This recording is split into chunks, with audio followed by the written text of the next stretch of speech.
course of discussing movies, the host will spoil plots. You've been warned.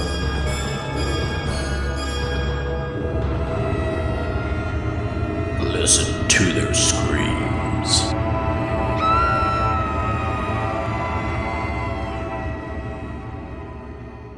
Greetings, ghouls and creeps, and welcome to Listen to Their Screams, a horror podcast that feels like you're chatting with friends. I am one of your friends, Dave. We're joined as always by our other friend, Ike. Ike, how are you? Hey, I'm not doing too bad. Just recovering from the loss of another Halloween. That's right. It is sad, but like our shirt says, which is available to purchase, people. Link in the description. Go buy a shirt. Spooktober is a year-round event. So we will do our due diligence to try to keep the spooky stuff going as we enter the holiday, these Christmas season, I guess what I want to say. But it is always sad when Halloween passes, though. It is kind of like the highlight for us. So, Sure. but speaking of Halloween, we are reviewing the fan film Halloween Aftermath. We're going to talk all about that in a little bit. That movie is available on YouTube, as I will mention later in the show, but I want to tell you right now, we will put a link in the description so that you can watch this. It is free to watch via YouTube. We're going to talk about that in a little bit. Before we get there, we get lots of stuff to talk about, and let's begin with Ike. Did you watch anything else this week? Nothing too crazy. I did rewatch the Halloween 2018 on Halloween, and then I subsequently watched Halloween Kills and Halloween Ends, Yeah. sort of in preparation for the movie we're reviewing this week. So, Yeah. Yeah, I watched those as well. I watch those with Monica. She watches the entire Halloween franchise on Halloween Eve and Halloween. So I jumped in there with the last three when she got to those, and I watched those. I did watch. Let's see that. What you think? I rewatched Killer Clowns just because it's Killer Clowns. I watch it right. semi regularly. I don't think I watched it. Oh, I did watch episode 2 of Welcome to Derry. Did you watch episode 2, or are you waiting until you get a few episodes out there? Yeah, I'm gonna try and wait for a couple more episodes. Kayla, Kayla does not like watching episodes. She hates it when shows release them like that. So typically, she'll try and wait for them all to come out. So I'm kind of waiting for that. But She yeah, would have never survived in the 80s or 90s. no, even when she was a kid, back in the Disney Channel days, she used to hate the old like whatever, I can't remember show. Oh, she used to really like Hannah Montana. She'd always complain. She said when she was a kid that Hannah Montana had to come out, weekly or bi-weekly. Yeah, I still think there's value in releasing it weekly because it prolongs your exposure, right? Your whatever you want to call it, your relevance in social media and stuff, right? Each week if Right. it comes out. So I do understand that, right? It keeps you kind of in the public eye a little longer. But I do understand the binge watch mentality as well. But I don't mind. With something like this, I'm going to watch each episode as they come out, and I think the series is still going strong. I'm still on board.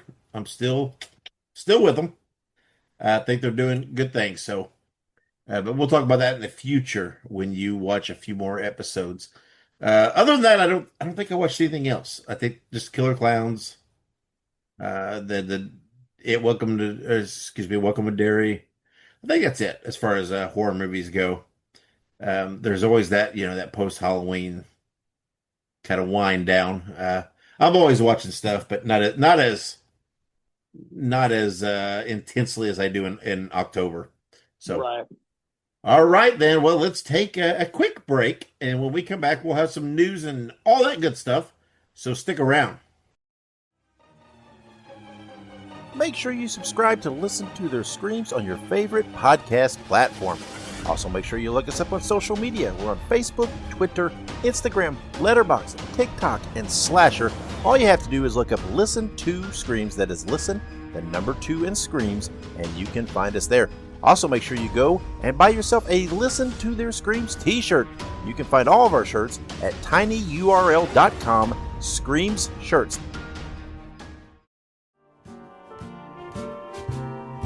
Spread the news. Spread the news. Spread the news. And welcome back with the news. All right, so got a couple good things here, but starting us off, this past weekend, Robert Englund received his star on the Hollywood Walk of Fame. This is always exciting. It's just a good acknowledgement time for anybody who gets like a Hollywood star. You know what I mean? I know it's not like an award that they give to people per se. I think they have to buy their star. But it is exciting that that he finally got his star. I do think he deserves it. I would definitely go to see that.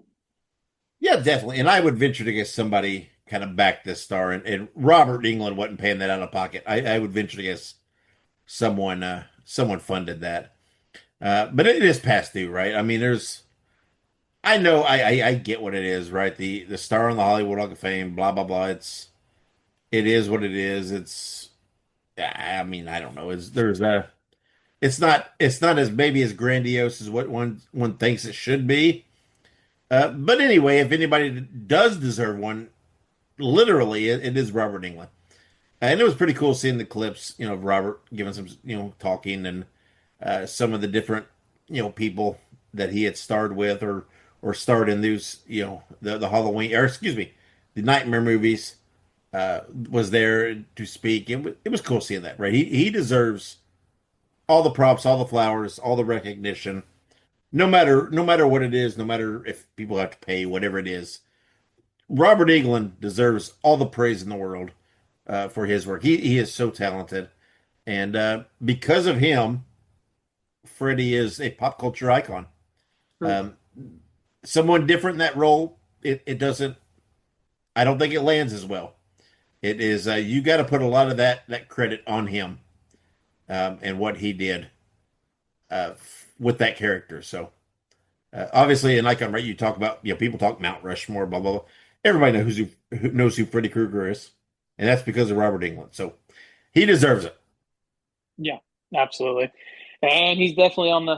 I think that he's. I would say almost shoe in for most people's Mount Rushmore of you know horror characters and Yeah, I mean we horror actors. right. We talk about that there's that holy trinity, right? I mean Jason, Michael, Freddy. Everybody knows those. Everybody knows. Even if you don't watch horror movies, you know who they are, right? My mother-in-law hates horror movies, hates them with a passion, will not watch them, leaves the room if anything slightly spooky comes on. She knows who they are, though, right? How can you not? It has crossed. Again. It's not just horror. It's crossed next level pop culture recognition worldwide. People know who Freddy Krueger is, and I just think you got to put that weight, that response, that accountability, all on Robert Englund. Because again, the wrong person in that role, you wind up with one movie, one and done with that franchise. If you get the wrong person cast as Freddy Krueger, and I mean, he spawned, good God, movie. I mean, a whole franchise of movies, a TV show that spawned out of it, merchandise out the wazoo. Still, to this day, even though they've not put a movie out in forever, and it's blah blah blah, it's lost in legal whatever limbo. It's still franchise. I mean, it's still merchandised. And again, I think right, Wes Craven created a good story, a good character, and then Robert Englund took that ball and freaking ran it for the touchdown, and took it to the next level. Um, Yeah, it's no offense to anybody else in that franchise because they were all great, but if you don't get that right person as Freddy, it's not going to succeed. And that's just the way it is. It's not like Michael Myers. It's not like Jason, where it's somebody behind a mask you don't know who they are, right? With Freddy, you see the facials, you see the eyes, you see much more. I mean, he speaks, which the other two don't. That's all on Robert England in that delivery to make it what it is. It wouldn't have worked the same way if it hadn't been him. So No, absolutely. And actually, I don't know. I was looking into this the other day. Did you know that the originally it was intended for Freddy to be played by a different actor in every movie?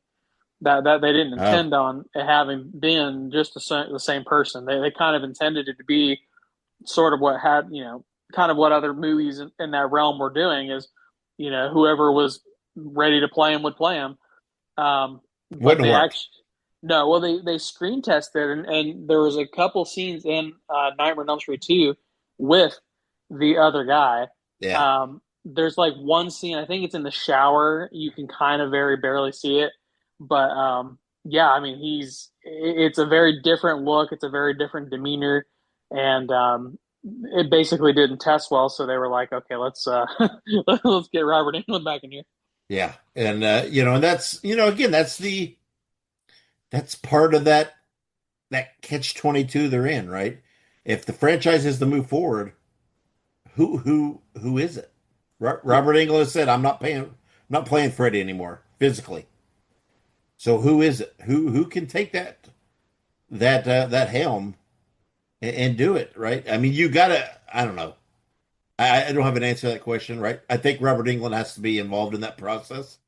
To me, if you're smart, but again, I don't know, right? It's a legal disaster. I don't know. Will we ever see more Nightmare? Who knows? It's yeah, it's it's a mess. it really is. So I mean, I think we'll be hard pressed to get more Nightmare content at least for a few more years while some of this stuff settles itself out. But yeah, I've heard I don't some know. different fan casts and stuff like that. I know There's, Robert Englund himself has said that he thinks Kevin Bacon would be a good Freddy. yeah, I've heard Kevin Bacon. I know there's a lot of whatever. I don't even know where it came from. A lot of buzz right now about Jim Carrey, Yeah, and I'm like, where do you get that? Right? Jim Carrey doesn't really do a lot. And yes, right? Would Jim Carrey probably nail it? Yeah, because he's a very physical actor. But would Jim Carrey do it? I don't know. I don't. It's weird, but you can't believe what you hear online because people are just fan casting. yeah, And yeah, I think Kevin Bacon can do it. I think there's a handful of guys that can do it. But again, I think when if you get to that point where you have to make a decision, I really think Robert England needs to have a little say in that. It's a passing of the torch moment, and maybe it won't. I don't know. Hollywood, who knows? They'll hire some young unknown, and maybe it'll work, maybe it won't.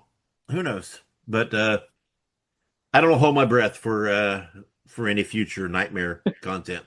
But I said the same thing about Friday the 13th, and here we are about to get Crystal Lake. So never say never, but true. As Justin Bieber says, never say never. there you go. Never say never. I don't know if Bieber's our standard, but whatever. You know, yeah, at some point someone's got to swallow some pride. There's money on the table. Get over it, guys. Quit freaking belly aching and let's just do this thing. And That's always been my big like I guess preoccupation when I think about any of this legal bullshit. It's like at the end of the day, these fuckers want money. Like, why are they letting some bullshit squabbles? Which I mean, at least with the Nightmare on Elm Street stuff, a lot of that was just bullshit. Like, it was literally it, nothing. it's all about who wants more money. That's what they Yeah, want to. That's where that boils down to, right? They all want the money, but it's like who should get more money and who should get more. Good grief! There's plenty to be made. No one's gonna be. No one's gonna be in the soup kitchen. no, Let's just do it. I mean, I don't know. I understand. There's a lot of wheels in motion. I get it, but I don't know. I that know doesn't we. mean I gotta like it. That's right. I know we veered way off. You know what? Whatever. Despite all that, despite all the mumbo jumbo with Nightmare on Elm Street, Robert Englund deserves his flowers. however it may come, he deserve. I'm happy anytime he gets any praise because he's a wonderful actor. Um, he was the heart of that franchise and made it what it was. And from what I've seen, experienced, and heard, he's always been, a very good representative of horror at conventions and whatnot. So I'm always happy when people praise Robert Englund, and I'm glad he got that weekend. Right, Halloween, it was cool, it was timely, it was great. Right, it was a nice moment. Everybody was talking about it. I'm glad. Right, he deserves that. Yeah, absolutely. But all right, that was just the first bit of our news. So Yeah, we we'll try. really got sidetracked, so we need to focus in. It happens. But so this next one, the first trailer for Scream 7 was released. I think it was released around this time last week, about before Halloween. And all I'm going to say, and I'll try not to be long winded about this, 100% Stu's coming back. I mean, they didn't say it outright, but like I watched that trailer and I analyzed that trailer like under a fucking microscope. And there's two scenes, there's two voice lines that sound like Matthew Lillard. It sounds like Stu Yes. Macher. And I'm not trying to be a conspiracy theorist, but like it almost feels like they're like rubbing my nose in it. Like, Gotcha. Well, I think it's there. yeah, I mean, the thing, first of all, right up front, good trailer. I Yes. like the premise. I think so far so good. Um, we know Matthew Lillard's going to be in it, right? That's been announced. Everybody knows, right? Along with half, 2/3 of the other people in the franchise. Yeah. But what sealed the deal for me is right at the end of that trailer whenever it says something about this is going to be so fun or whatever the quote was. That's Matthew Lillard. Yeah. That's a harkening back to the first Scream. That Mom's is, gonna be so mad at me. yeah. I mean, come on. He is. This is not going to be some big cameo. Matthew Lillard is playing a major part, and my gut says, and again, I know people are out there posting what they quote unquote say are spoilers, what that they know what the movie, and I don't read those. I don't care. My gut says I think this Scream is going to be different from any other Scream. It's not going to be your prototypical someone's killing people. We're going to wait all movie and the mask is off at the end. Who is it? I don't think. I think this one's going to try something unique, and I don't think. Again, I think Matthew Lillard, Stu, is definitely going to be in it, but I don't think he is acting alone. No. And I think it's going to be very layered, complex. I think we're going to see all these people that are coming back because I think they're going to, for lack of a better word, I think they're going to retcon some stuff. Um, and there's going to be flashbacks. I'm not saying they're changing the story. I'm just saying they're going to add little bits here and there that maybe imply. My gut says that Stu was more involved here and there than what we think. Yeah. And I think they're gonna pull a Saul 7 or Saul 8 or whatever it was, yeah, where Carrie L's character from the first movie was like a lot more involved than we thought he was. Like he was behind the scenes. So I think they're gonna pull something like that where they kind of like bury the lead a little bit, but for sure he's been around. I feel like in some fashion for a lot of this. yeah, and I think some of these people coming back, I think it's just going to be brief scenes, brief flashbacks about whatever it may be, just slight interactions here and there, not to change the story, but just to add another layer to it. It's not gonna, it's not gonna change anything, right? But we know certain things, right? We know the half brother from what is it, three? Yeah, Roman. We know that he had interactions that he supposedly nudged Billy and Stu, right? They say that in the movie that he went back. He had a like. So I think maybe we'll see a little bit of that because he's supposed to be in the movie. Dewey's supposed to be in it. I think this is just it's going to be just slight things about maybe the death scenes or this and that here and there. But again, I don't know that the Stu thing is going to be the big surprise of the movie. I think maybe the big surprise, the big reveal is more going to be who's working with Stu. Yeah, And I think we're going to know that Stu is a proponent in this. I mean, they've already announced it that he's going to be in it. So it's fun. I'm excited. Again, I get excited for every Scream movie. I enjoy them all to one degree or another, but I'm super excited for this one because it's one of those where it's like they've said all this, right? All these people involved. So what are they doing? So it's really intriguing, and I'm very much looking forward to it. I can't wait. yeah, absolutely. But all right, there's our mandatory Scream talk for this That's week. right. That's right. But all right, moving on to our last little bit of quote unquote news, I guess. And then we'll get into our birthdays and all that good stuff. But after saying Last Rites is going to be the final film in the Conjuring series, it appears that a prequel movie is now in development. Now, if I do recall, if I doth recall, I recall Dave, you saying that you thought that they put these actors because they hired actors for like a younger Ed and Lorraine Warren. Yep. I feel like you said that you kind of thought maybe they were maybe at least humoring the idea of a prequel because they went out of their way to find actors who were kind of lookalikes. That's right. Here's the deal. $500 million, suppose, or whatever it is that this movie made. You don't end on that. You don't say there's a $500 million movie and you say, okay, yeah, we're just done. No, you're going to say, oh, there's money to still be had. That studio, that production company, whatever it is, they're not going to let that go. Right? They established some young actors in the Last Rites. I'm assuming they're probably coming back. That's my gut, right?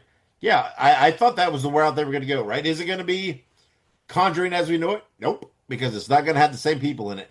And here they are, bam, they're saying prequel. I'm not surprised by this. As successful as that movie was, I think they set it up where if this happened, they were ready. The movie really really performed. Yeah, So they're going to do another, and I don't blame them, right? And this is, I don't know, I don't care, right? I don't care if they said it's the final film. Do another. I don't care if you go back on that, sure, but it's a unique way to do it, right? You're not really saying, okay, we're not bringing them back to do another. This is a prequel. This is a little different. It's got a different flavor. So it's a way to keep that franchise going. And it's still, they didn't say that the universe was done. yeah, So, again, it's just they just were saying, hey, mainline Conjuring stuff, we're done. Yeah, okay, not exactly, right? They're doing a prequel. That's still kind of mainline, but we're talking different actors playing the characters and stuff. So it is different. So this doesn't surprise me. We talked about this. I think we called this. We knew this was going to happen because it had such a big opening weekend, such a big performance in the box office. I think we thought, hey, they showed young actors in there. Well, okay, it doesn't take a rocket scientist to figure out what they were going to do here, in my eyes. So, yeah, I think we called this, and hey, I'm excited. Right, do it, go for it. Who cares? yeah, absolutely, and 100% what you said. I'm not trying to be rude. This is a money printing machine, and Lorraine Warren, the whole Conjuring universe. So it was bound to happen, but I'm excited. We'll have to wait until we get some more news, but I have a good feeling. I think James Wan isn't going to let his baby get torn apart. You know what I mean? He's going to make sure that this is done right. Yeah, it's something. They're doing something different, so it doesn't run that. To me, it doesn't run that risk of kind of being boring, right? Where you're seeing, yet another story. Now this is different, right? This is a little more the backstory, how tell us a little bit, show us a little bit. How did they get started doing this stuff? Let's do that. So it's the it's what we're familiar with. It's a new chapter of it. So I think it's the right move. I mean, if they just come out and we're going to do another movie, I think that would have been, I think people would have been like, okay, yeah, you said the last one. I think this is different. This is the right way to go with it. I have no doubts. It'll probably still make a lot of money. For sure. For sure. I'll watch But, it. oh, me too. Me too. But all right. Well, that does it for our news. We're going to jump now to some birthdays. We're going to try and rock and roll through the birthdays and the billion movie anniversary we have this week. Yeah. Well, Um, I'll try not to rattle so much. We'll Same. pound. We'll get through these. All right. So we're going to start with November 6th. Crazy, it's November, but November 6th, 1970, we have Ethan Hawke, known for his roles, of course, in a lot of shit, but specifically Black Phone 1 and 2 and Sinister. Um, Obviously, Dave and I are huge fans of the Black Phone series. We also like black holes too. We're Sure. huge astrological and That's right. science fans. So not kid. But we love Black Phone. We just reviewed Black Phone 2 and we reviewed the first one. So make sure you guys check those reviews out in the archives. That's right. Love Ethan Hawke. Don't need to say much more, right? Just go back, listen to those reviews. You'll get all of our views on Ethan Hawke. But happy birthday. True story.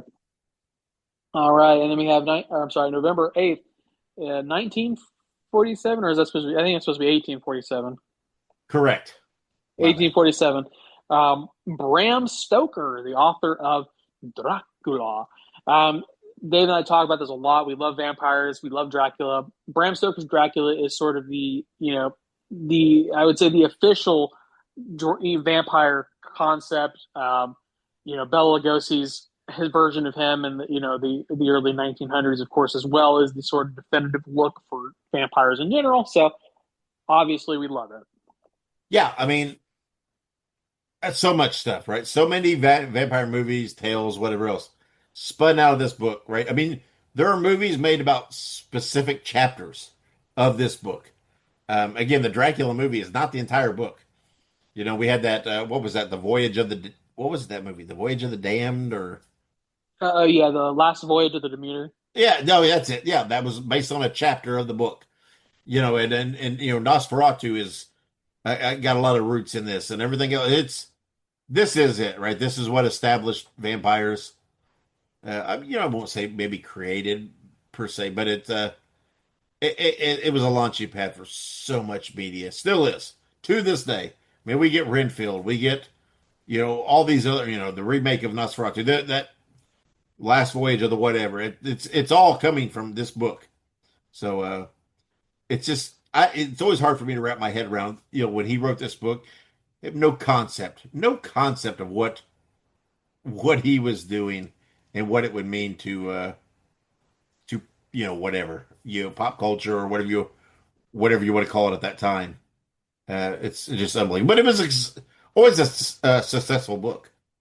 So good stuff, right? I mean, Yeah, this is the guy that wrote the guidebook for vampires. 100%. He is the progenitor of vampires. So, happy birthday to Bram. Of course, this should go without saying. He's no longer with us. He'd be almost 200 years Yeah, old. yeah. Be cool if he was. Maybe he is. Maybe he's a vampire. You just don't Never know. know. True.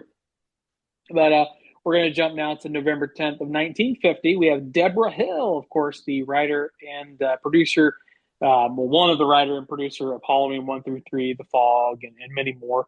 Very, very prolific, I would say, in the horror industry. And I mean, really, Halloween 1 through 3 is a hell of a thing to put on your resume. So I think it goes without saying that we both, and listen to their screams, loves Deborah Hill. Yeah, I mean, she was the creative partner for John Carpenter and all that stuff, right? Yeah. The first three Halloweens, The Fog, so much more, right? She either had a hand in writing, producing, whatever it might be, and again, she's not. I don't think she gets her credit, right? I don't. A lot of people, everybody knows John Carpenter. Everybody, knows the producers that funded it. But let's don't forget Deborah Hill and her importance in this franchise. Yeah, absolutely. And then our last birthday is November 12th, 1991. We have Jenna Cannell, of course, known for her role in Terrifier Renfield. And I mean, perhaps less known, but she was also in the film The Bye Bye Man Yeah. from years and years ago. But yeah, absolutely. I mean, Jenna Cannell is, I mean, I think we're seeing a lot more of her in more, larger scale films, and it's really exciting to see. But obviously, we love her in Terrifier, and I'll watch anything that she puts out. Yeah, me too. And she's one of those that you would, it was cool because you watched Terrifier, right? You thought she was the final girl, but yeah, she wasn't. It didn't work out that way. And so it was kind of unique, but yeah, she's great. And yeah, I'm a fan of hers. She's like one of those bucket list people I'd like to meet at a convention.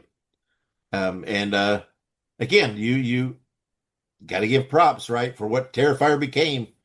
A lot of that falls on her shoulders. You got to give her credit for her performance in that first Terrifier. We talked about Terrifier at length last episode, but her performance is, again, it's very crucial. Absolutely, 100%, very crucial.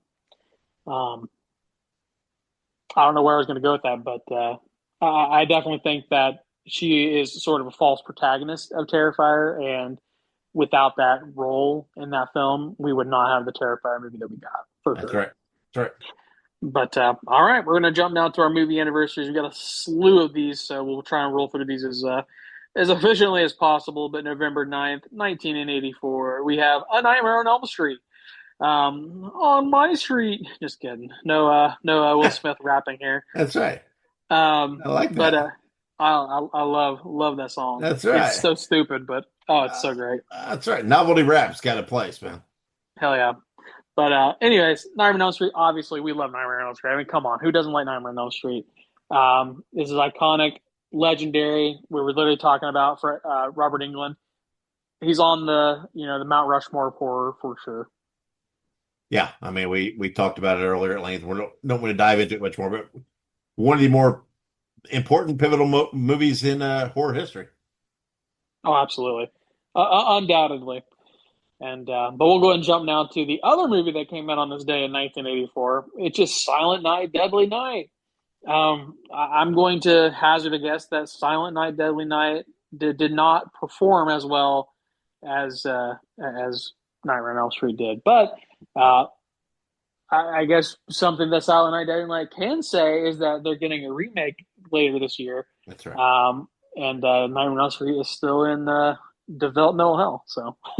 Yeah, that's right. And Silent Night, Deadly Night is still a great movie. Absolutely great. But it got so much, there was so much protest involved because posters and whatnot in trailers, right? It depicted Santa as a killer. So there were mothers in uproar about this movie. And they picketed and petitioned. So this movie caused quite a stir. But it is a great, great movie. And one of those, yeah, it's getting a remake. We talked about this. It's one of those movies, I'm cautious about remakes, but this one is it's almost like, it's been long enough, maybe it'll work. So I'm curious to see the remake. Yeah, absolutely. Absolutely. But I'm excited for that. It's got what's his name? Rowan Campbell in it from That's right. Halloween Ends, Yeah, yeah. which, I mean, for better or for worse, it's pretty iconic. But yeah, I'm excited for that remake as well. But all right, we'll go ahead and jump now to a 1-2 punch, November 9th of 1988. And then 1990, we have respectively Child's Play and Child's Play 2. 2 years apart on the same day, so that's exciting. Um, both these are good movies. I think we've talked a lot about Child's Play, how much we love the series, and just the general, impact that this has also had on media, and how Child's Play again is one of the longest running pop culture icons, with Chucky that we've ever seen. So. Yeah, I mean, we don't need to say a lot, right? Everybody knows the impact of the first movie. And yeah, we've talked about it at length, right? No one I don't know that there is any horror character that's stayed more prevalent in the public eye than Chucky. So there's something to be said for that, and that's doing it with some movies that weren't so great, but it's still everybody likes the concept of the killer doll. and they have done a great job of marketing Chucky, the character, and everything else over the years. But no matter what, I don't know. I can't argue. Child's Play 2. I love those movies.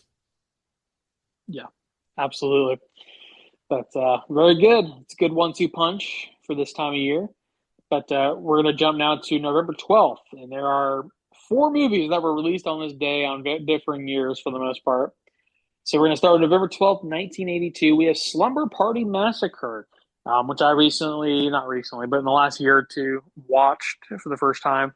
Hey, it's a fun little flick, and you can't take it too seriously, but it's fun nonetheless. That's right. It was a good movie. Fun movie, typical 80s type movie. Got a remake. Love it. So go ahead. Let's plow along. Yep. And then November 12th, also 1982, we have Creepshow. Creepshow, there's a lot of stuff that's come out of Creepshow. You have multiple sequels. You have an entire, series about this. This was directed by George Romero, written by Stephen King. It's iconic. Yes, we both love That's Creepshow. great movie. Great movie. Right? Yeah, if you've not seen Creepshow, boom. Do yourself a favor and watch it. So good. It's one of those what do you call it? It's got segments, right? It's kind of a Tales from Anthology. the anthology, kind of a Tales from the Cryptish, right? Definitely spawns out of the concept of the EC comics of the day, but with Stephen King, Romero on board, so good, so good, such a good and fun movie. Got a lot of great people in it. Got to watch it. True. It's preach. But moving on to 1998, yep, November 12th, 1998, we have a very low key, I would say underrated movie from the time. We have The Faculty. You know, Again, don't want to roll too long on this, but The Faculty is great, has a lot of great actors in it. Josh Hartnett, who's making a sort of a comeback, was in this film, as long as a shit ton of other people. But it's great sci-fi from the 90s. A lot of people haven't seen it. Yeah, again, we don't have to spend a lot of time on this. We've talked a lot about the underappreciated movies from the '90s, and this was one of them. So, again, if you're missing out on the faculty, just get out there and watch it. It's good stuff. Amen. And then last, but certainly least, um, November 12th, 2004, we have Seed of Chucky. Again, won't talk about this for forever, but like, God bless, this is probably the worst Chucky movie in the entire series, in my opinion. Yeah. It is just rough. It's so weird though because it's like it spawned iconic aspects of the franchise, so it's weird, right? It's like it's not that great a movie, but there's parts of it, right, which came back in the Chucky series and this and that. But we don't need to spend too much time. We did a rundown of the Child's Play series and what we thought of it. So if you want to know more thoughts on Seed of Chucky and where we rank that, just dig through the archives and you'll find that. Yep, absolutely. But well, all right, we're going to move on now to upcoming releases. We have two. Most importantly, Guillermo del Toro's Frankenstein is coming to Netflix on November 7th. The movie is described as a brilliant but egotistical scientist brings a creature to life in a monstrous experiment that ultimately leads to the undoing of both the creator and his tragic creation. We will be reviewing this movie next episode. Dave and I are both incredibly excited for this. We both love the original Frankenstein. We love Mary Shelley's book, and we just love the concept. And this is a very exciting undertaking, and there's a lot of really big names attached to this, a lot of talent. But specifically, Guillermo del Toro being at the helm of this is what makes me most excited. Yeah, me too. I mean, Del Toro is a huge Frankenstein fan, so my gut says we are about to get the most genuine adaptation of the written word of the written story of Frankenstein, and I'm very excited to see what that looks like. Right? He creates lavish movies, and I'm psyched. Right? Some people have already seen this. It got a limited theatrical release, so I don't know what people thought of it, but I cannot wait to watch this movie. So and talk about it next episode. Yeah, absolutely. And then the other release that we have going on is November 14th. We have Osgood Perkins' Keeper coming to theaters. It is described as a romantic anniversary trip to a secluded cabin turns sinister when a dark presence reveals itself, forcing a couple to confront the property's haunted past. Um, Long story short, I will pretty much watch anything that Osgood Perkins decides to do. Yep. I mean, this dude pumped out some real weird shit like Long Legs, the Monkey. There's some other stuff too. Like he was in Nope. I think he actually acted in that. But hey, I weird shit. But I'll watch anything he writes. Yeah, I mean, he's got a great track record. And he's, to me, one of those handful of modern guys. When you see his name, it's like, you know what? You don't have to tell me more. I'm going to give it a shot and watch it just based on him. Yeah, should be intriguing. I think it'll probably be. I have no reason to think it won't be a fun, good movie. Yeah, absolutely. But all right, that does it for our news, birthdays, anniversaries, and releases. We are going to take a quick break, and when we come back, we will have our official review of Halloween Aftermath. Stick around. Hey, Bruiser buddies, I want you to listen to Wrestling Nostalgia with Dave Dynasty. Every week, he has the roughest and toughest interviews in the podcast world today, with the best guests you could ask for. There's no bums on this show. Let Dave Dynasty be your podcasting tag team partner and listen to Wrestling Nostalgia while drinking beer, smoking cigars, and busting heads. Just look it up on your favorite podcast platform and subscribe today, because the Bruiser said so.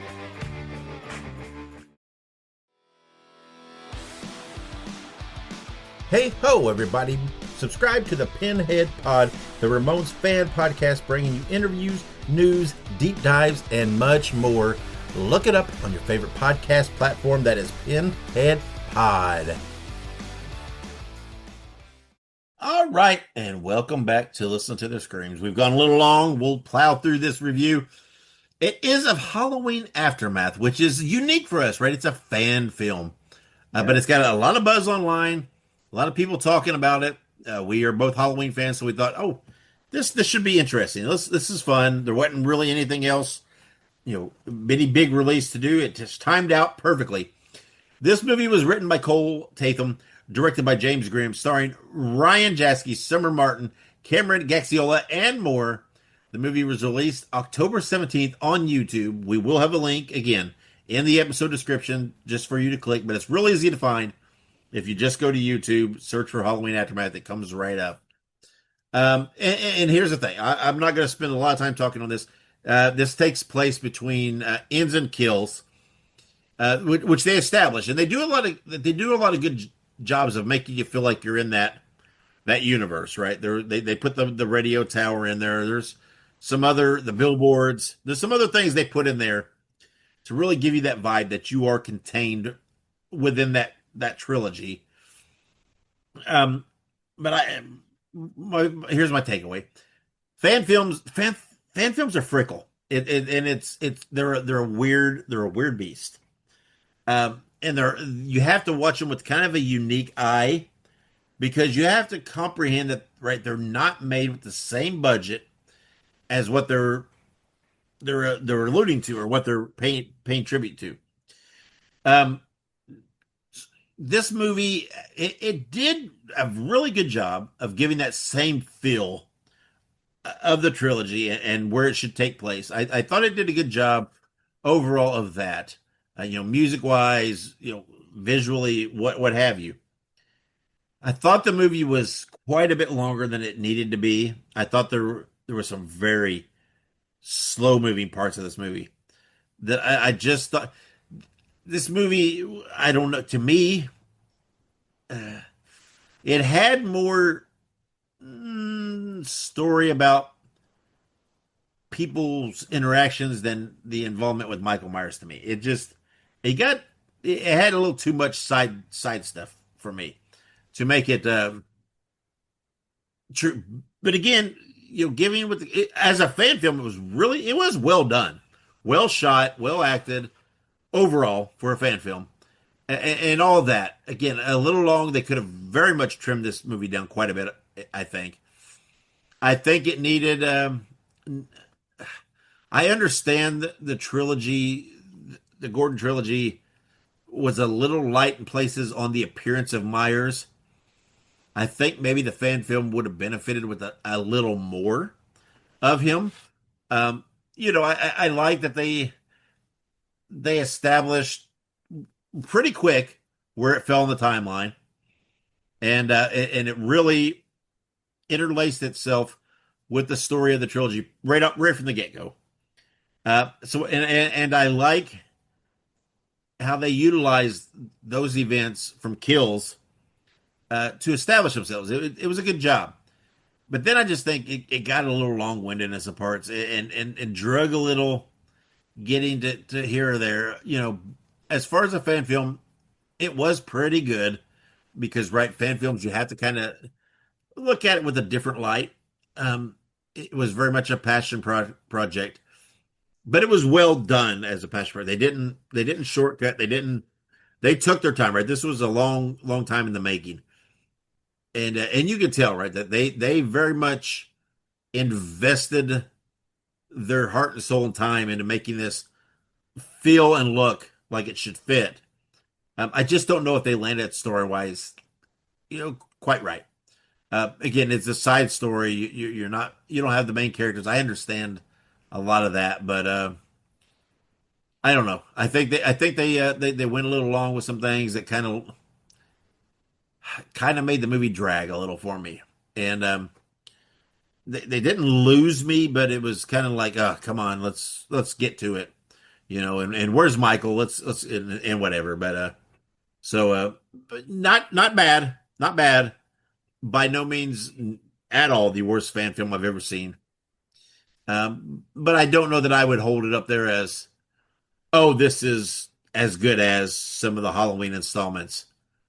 I don't know. You can definitely tell this is a fan homage. I'm not saying it in a bad way, but it is what it is. So again, I rambled a little bit there. Ike, what do you think of it?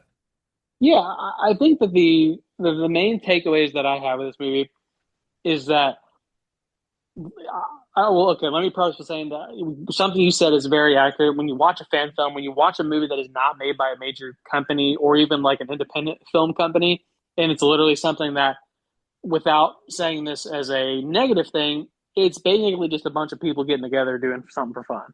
You know what I mean? That's effectively what this is. They're just doing this for shits and giggles, for the love of the game. And for that purpose, you do have to look at it through a slightly different lens, which is that they don't have the same budget that David Gordon Green had to make his whole trilogy. They didn't have the same amount of money that even Damien Leone had to make the Terrifier movies. So you have to think to yourself, okay, how far can they go? How much can they do? And give a little grace and credence to that information. So giving the film some grace, first thing, way too long. Mm-hmm. I mean, it is absurd to me that any independent filmmaker would want to make an over 2 hour movie. Yeah. I don't know. To me, like, if I were going to make an independent film, which I have contemplated just the idea of, right? Just thinking to yourself, like, what would it take to make a movie? Yep. I 100% within that process was like, my movie is going to be no longer than 90 minutes. If I were to ever make a movie, no longer than 90 minutes. Because for fuck's sake, that is so much stuff that you have to fit into 2 hours. That is so much more, money. That is so much more resources. That's time. Like, it was. I'm pretty sure it was 2 hours and 20 minutes, if I remember correctly. It was. So 2 hours and 20 minutes. That is what is that? 140 minutes. That is much longer than I think most of the Halloween movies run, and maybe not the new ones, but like the old ones. And I think that in of itself is the main issue I have with this is how long it went. Because I felt like they're trying to fit so much stuff in, and not to say that they did a poor job of doing all this. It's just that I think some of it could have been cut out, A, for content reasons, or B, just for the sake of cutting down time. And I do agree. I think that a lot of the story, a lot of the exposition, it kind of didn't really pay off in the way I think they wanted it to. they tried to get you invested in some of these characters and some of these secondary antagonists that were in there, some of these bully type characters. And it just really didn't just make sense to me. It didn't really pay off. It really felt like they were just making another Halloween Ends, but like to a lesser degree. Yeah. Because Halloween Ends also has that sort of bully secondary protagonist, if you will. Yeah. Um, I felt that as well. but at least with Halloween Ends, it had a significant payoff. You know what I mean? I think most people have probably seen Halloween Ends, so I won't spoil it. But let's just say they die, and but with Halloween Ends, there was a significant payoff. With this movie, there wasn't. It just kind of seemed like a fluff, and I think that's the big issue with this movie. Now, on the positive sides, I thought that all the acting was actually pretty decent. Um, there were a couple of cheesy parts, but like some of the more emotional parts and scenes were actually pretty well done. It didn't seem hokey. There felt like some genuine talent was underlying there, and that's important for these independent films. And yeah, I mean, really, other than the length, other than some of the content, I got to say, I overall enjoyed it. It wasn't an unenjoyable experience. Um, you know this does sort of help to kind of give you some sort of idea of what happened between these two movies, and there is a significant time jump. And the other thing is that they're not to ruin it, but Jason has a slightly different look towards the end of the movie. He sort of has sort of like a vagabond, like drifter kind of look. He's got like a hood. It very much reminded me of the Rob Zombie 2, Halloween 2 look of Jason. Yeah. So I definitely felt that was a little derivative, but otherwise, I felt like even the look of Michael Myers was decent in this movie. And yeah, I think that's pretty much encapsulates everything that I thought. Yeah, I think they would have been better off trimming down. Worst case scenario, leave people wanting more. Um, I would be curious a little bit to see, people that engage and watch this, how many people are watching it all the way through? Yeah. I gotta feel that I'm not saying the majority, but at least a considerable little chunk is getting lost and bailing out before. So that's not what you want, right? But again, as far as fan films go, quality wise, it was one of the better ones. It definitely was. Definitely had a solid look, a solid soundtrack, right? It definitely had the vibe that they wanted to capture and everything else. So I just think they were a little long in the tooth and ran a little long with it. Need to maybe give a little more, maybe another pass on that script and maybe another pass on the editing to trim it down because, yeah, I think they were a little overzealous in the story they wanted to tell. I think you could have cut some of that story out, and you wouldn't have lost anything, and you still could have got the overall principle apart. But again, I do see why there is a buzz because there's a lot of fan films out there, particularly of Halloween. Quality wise, at least, this one was definitely one of the better ones. So I do get why it has gotten attention. I get that. So, and again, I hope that attention and everything else, can vault them into. I would be curious to see what this team, these creators, could do with a unique concept, a unique idea, right? They've got them. So what can they do with something of their creation? I'm always curious about that, right? You deliver this now. What story can you tell? And I hope we get to see that because that might work a little better for them. So again, let's rate this thing. Again, it's very weird. It's very, I don't know. It's difficult, unique, however you want to phrase it, to try to rate a fan film because it's not the same standard, right? You can't. It's hard to give a ranking to a film that is not on the same level, right? These are just everyday people.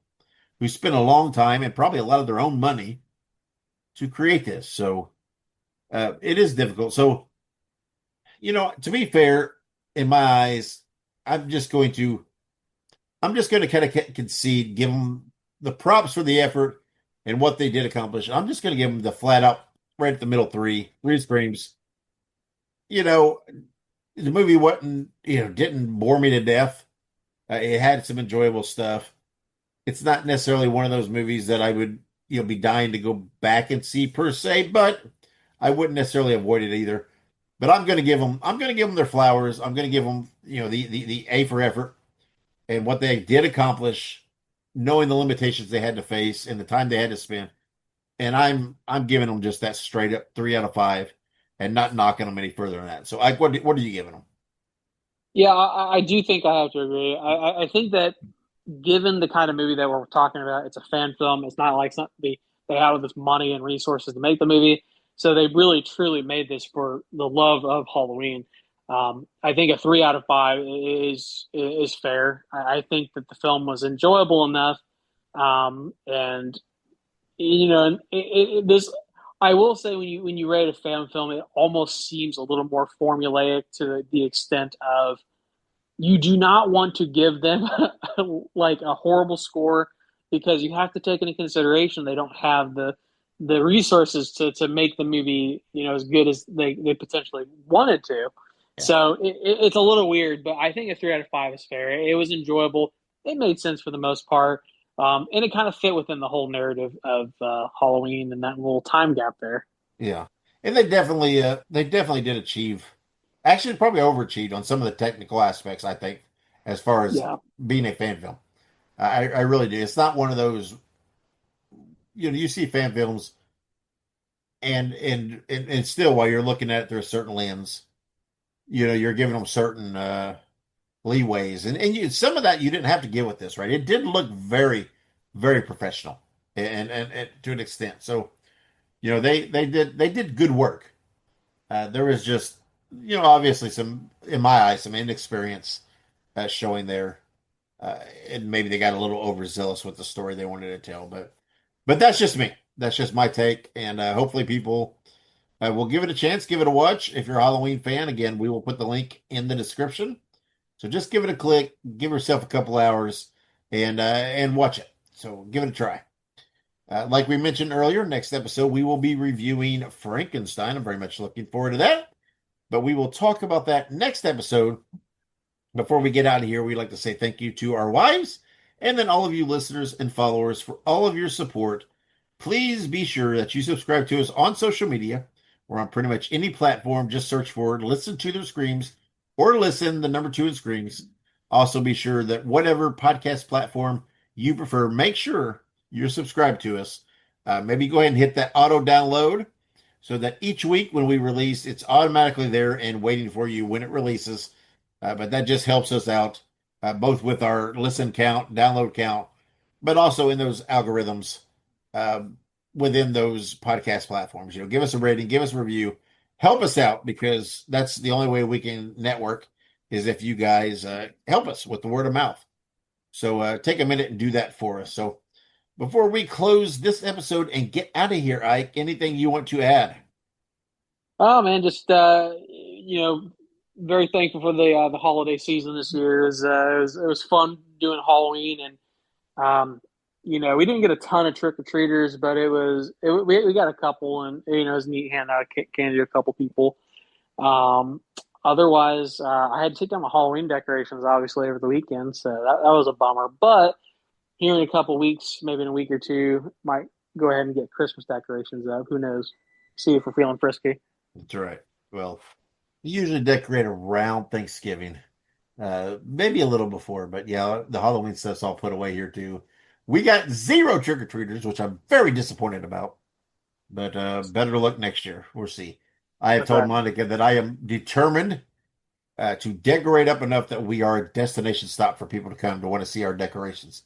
I'm gonna make people come, and I don't mean that in a weird way. I'm gonna be can't miss down the That's road. right. So that's my goal. I feel like that's what I can do. So But I am excited because as much as I love Halloween, I do love Christmas. Probably is just as much. I love Christmas, very very much. It's a very festive, joyful. It's just such a fun holiday and lots of memories. And I love the decorations, and it just fills my heart with joy. So I am very much looking forward to getting a tree up and all that kind of jazz too. So that will be coming in the coming weeks. But there's always a few spooky decorations on the tree. We have those. We have the ghost face, the art the clown, a few others. They're always on the tree. They're always wrapped. You can't you can't fully put that spooktober away. Nope. So, but that is coming. So and again, there is a lot of good Christmas horror movies that I'm sure we'll at least mention in the coming weeks because I do rewatch a lot of that during this time of year. So. And we do have at least the one new movie coming up, the remake of Silent Night, Deadly Night, and usually there's a couple others that sneak in there. So that is coming. So watch for that to come up. But again, in the near future, next episode, Frankenstein. So try to watch that on Netflix prior to, so that our spoiler-free review, you can at least have an idea of what we're talking about as we skirt around spoilers. So. All right. So again, another successful Halloween season in the books, but that's okay. We're going to keep it spooky here on Listen to the Screams. So As always. as always, so tune in next week when we'll do it again. So until then, wherever you go, whatever you do, be good, be safe, and have many pleasant nightmares.